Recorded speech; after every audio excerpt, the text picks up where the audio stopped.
and friends, Mark Holmes here, of course, with my buddy Cowboy Joe Boo, as well as Joe Bear in the house. And as always, I want to thank you all for watching, commenting, subscribing of the Joe B Sports Report. Without you guys, as well as you ladies, you know that this literally does not work. So let's get over football gods here on this Taco Tuesday, and I hope all your taco dreams come true. Let me say there's a situation going on up in New York City right now with the subway. Apparently shooting and or possibly some bombs. 6 people were shot, 13 total were injured. You don't know if the people that were injured were, it was a melee and people ran and got run over and so on and so forth. Hopefully they get the person that's in there and get this person some help, because there's something definitely mentally wrong with people right now going through and just killing people innocently. So thoughts and prayers go out to all of those individuals. Now, we are close. We are 2 weeks and 2 days away from the draft, which means we've got to start digging deep now and start trying to figure out what in the world the Dallas Cowboys are doing. Tonight, 9 o'clock Eastern, we'll be doing a special show. I'm going to end up having my buddy Dale, who is actually with the Pro Athletes Hemp Association, actually trying out some lemongrass salve for my shoulder. My shoulder's been bothering me for months. We're going to see how that works. I think I'm actually going to do a little test, because I have some stuff that Joseph Heatherly had sent me, prescription stuff. This shoulder's been kind of bothering me some too. So I think I'm going to do a little test in between the two of them and see how they perform and things. But that's not what I'm talking about for tonight. Tonight, I've got Dave Bartu, who's going to be joining us, and he's from College Football Matrix. This guy is down deep with college football athletes and things, and is a wealth of knowledge that we are going to add on to the show tonight.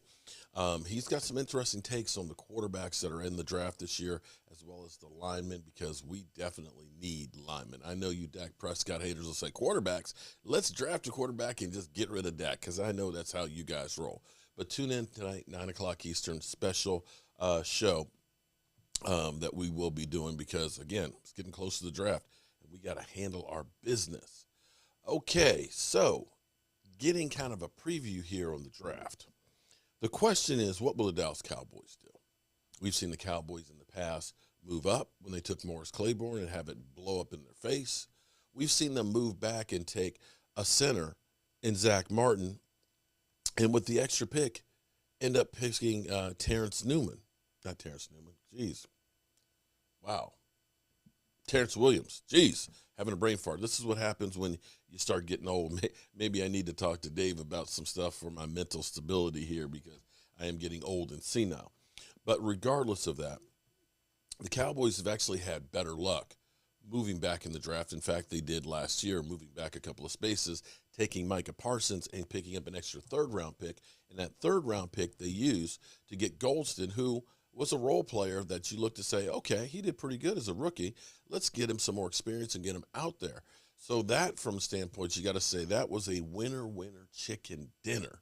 And hopefully, maybe the Cowboys do something like that. The question is, when looking at the Dallas Cowboys and all their offseason moves, we understand they've blown up the wide receiver room. They took a spot where you looked at that you said that this is a strength, and they've kind of weakened it a bit, getting rid of Amari Cooper, also letting Cedric Wilson go and so on, bringing in James Washington. But I'm hoping that James Washington will have the Dak effect. I know people think that Dak is whack and everything else, but I've shown you guys over and over again, when you took a receiver like Randall Cobb, who knew Aaron Rodgers and the offense well, who since 2015 continually went downhill to only 350 yards receiving and yards per catch down to like 10 yards, to the point where Green Bay said, we can let him go. He comes to the Dallas Cowboys after many down years. All of a sudden, his production goes through the roof. He ends up with 865 yards catching, has 3 or 4 touchdowns. He would have had 3 more that were big ones, but were called back because, the Cowboys are always getting, calls at the worst time. Rejuvenates his career, gets a big fat contract to go to the Texans, where he's got another big-name quarterback in Deshaun Watson throwing to him, and his numbers drop back down to where they were with Aaron Rodgers. He goes back to Aaron Rodgers. They pick up a little bit, but nowhere near as close as with Dak Prescott. So it's possible that with Dak Prescott and the Dallas Cowboys offense, that you see some great things from James Washington in his role with the Cowboys. So I don't know if the Cowboys are finished or not. To me, knowing the Dallas Cowboys, they like the sizzle more than the substance. The sizzle being that wide receiver, that flashy player that's going to sell jerseys more so than the substance, which ends up being your line, which is the key thing. For me, the way, and I'm beginning to see some others out here kind of saying the same thing that I've been saying for a while. For me, if Kenyon Green, and of course there's always a chance of people saying that, oh, excuse me, not Kenyon Green. If Jordan Davis is there at 24, I think you got to take him. You got to take a flyer on him. You've got to try and get him. I know there's a lot of buzz because you saw what he did at the Combine, that this could be like Giovanni and Clowney, who didn't live up to expectations. But you look at the size, the speed, the strength, and everything else, and having a coach like Rod Marinelli, I think, could be an incredible move. Now, the Dallas Cowboys have not drafted a defensive interior lineman since the 91, with, I believe, Leon Lett, maybe?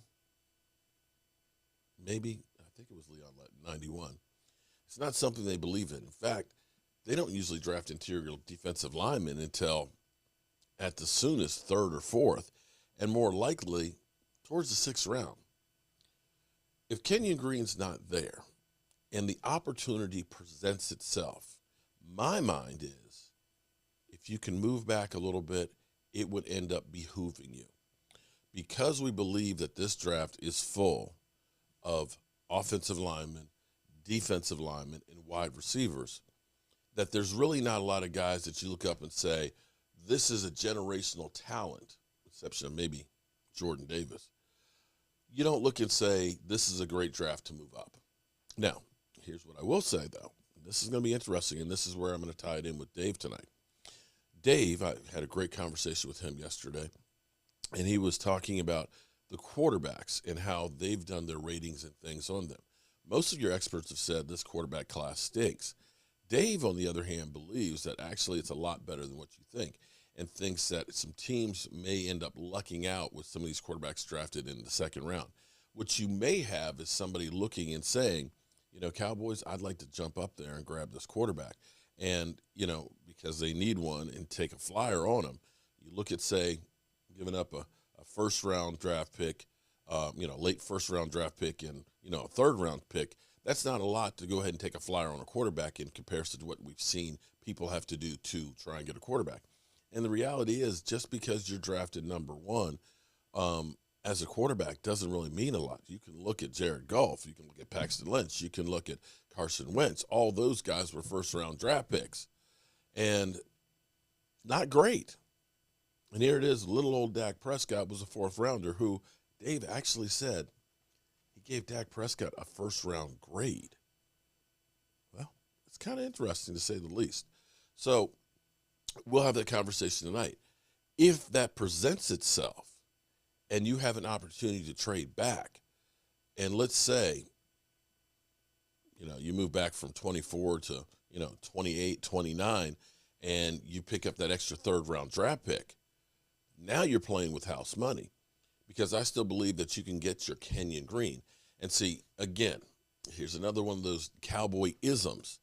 They usually don't draft guards. They usually draft tackles and make them guards. I don't know why the Cowboys always feel like, yeah, we understand what you do, but we're going to be Inspector Gadget and we're going to turn you into this. You know what? If you need a guard, go get a damn guard. If you need a defensive tackle, go get a defensive tackle. Don't get a tweener. Don't get a guy who he can do both. Okay, that's a jack of all trades and a master of none. That lies one of the problems in my mind with the Cowboys. We keep trying to change what people are. Now, You've got Kenyon Green and Zion Johnson. The two of them have been definitely leaked. They've both linked with the Cowboys. Both of them have been there for visits. The difference between the two is Kenyon Green is one of those rare guys that's actually played all the way across the board. He's played tackle, he's played guard, he's played center. And having a guy like that is a gadget kind of guy who can play multiple positions kind of helps you, because a lot of times, like last year, when Tyron Smith went down, Cowboys offensive line had to shift. So we took Terrence Steele and we flipped him over onto the left side. We brought Lyle Collins back at right tackle. You have a guy that you can kind of shift around so you get the best five players. Problem was, Terrence Steele, who was only in his second year, who had really gotten down the right side, now all of a sudden is being fed to the wolves because he's now flipping to the other side. And I know if you have not played football before, when shift positions, people say, oh, he's just a lineman. There's a major difference between being a center, where you're the field general, where you've got to call out the protection, and you got your hand between your legs and having to snap the football to the quarterback, as well as usually having a guy 6 inches away from your helmet, to being a guard, where a guard will do typically more pulling on sweeps or has to get to the second level and take on linebackers. You got to be more agile. To being a tackle, where you're taking a speed rusher on the outside. And I will equate going from being a right tackle to a left tackle is, if you can take, and you're right-handed, no problem writing with that. Now take that pen and write with your left hand. Let's see how good your handwriting is. Not very many people are ambidextrous, which means you can do both. And it took some time for Terrence Steele to get the left tackle position over, because everything's reversed. You're used to, on the right side, that pressure coming to your right shoulder. You're used to your eyes being on the right side and everything else. You're used to taking that first step with your right foot and getting that hand out there to create that separation. Now you get on the left side. Now you're looking with the opposite side. You're taking that first step with the left foot. You're now having to punch with that left arm that may not be as strong as that right arm. Everything is backwards. So to get a guy who is a gadget guy would be good. And see, for me, if you can back up and get a Kenyon Green, if Jordan Davis isn't there at 24 and probably won't be, if you can back up a few spots and get a Kenyon Green, then you could look at it and say, okay, I got my guard, my biggest hole taken care of. Now I've got a second-round pick, and I got 2 threes. With that, then you say, okay, I can get me another lineman, the best available. Or maybe I can even look and say, I'll take a flyer on a defensive tackle, because I still have 2 picks in the third round. I can go ahead and say in the third round, I can go ahead and grab me a wide receiver, and I can grab me another offensive lineman. And see, the thing with the draft is it's strength in numbers. And if this is a draft that is truly, and they're correct about it being full of linemen, it behooves you to be able to move back. Now, back to this other part where the Cowboys like to draft tackles. They like to draft tackles and turn them into guards. The problem with that is tackles are always a premium. By the time 24 comes through, probably 4 tackles will be drafted. Guards and centers, probably none. So do you want the 5th best offensive tackle, or do you want the best guard? I say you take the best guard. And if it's Kenyon Green, that's the guy I think that you should get, if Jordan Davis is not there. Now, again, who am I?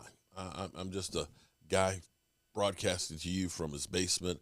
I've got no pull with the Cowboys. I'm the village idiot. But I'm just saying, it's my opinion on my show of what I think the Cowboys should do. We'll find out in 2 weeks and 2 days what they actually do. Hopefully, whatever direction they go in, let's hope that Will McClay ends up getting us some more studs like Diggs and Micah Parsons and CeeDee Lamb, because this is building the next generation of Dallas Cowboys. And with that being said, I've got work to do in the workshop here, because you know how we roll. Our coach here, and as always, I want to thank you all for watching, commenting, subscribing, and being part of the Joe for the Sports Report.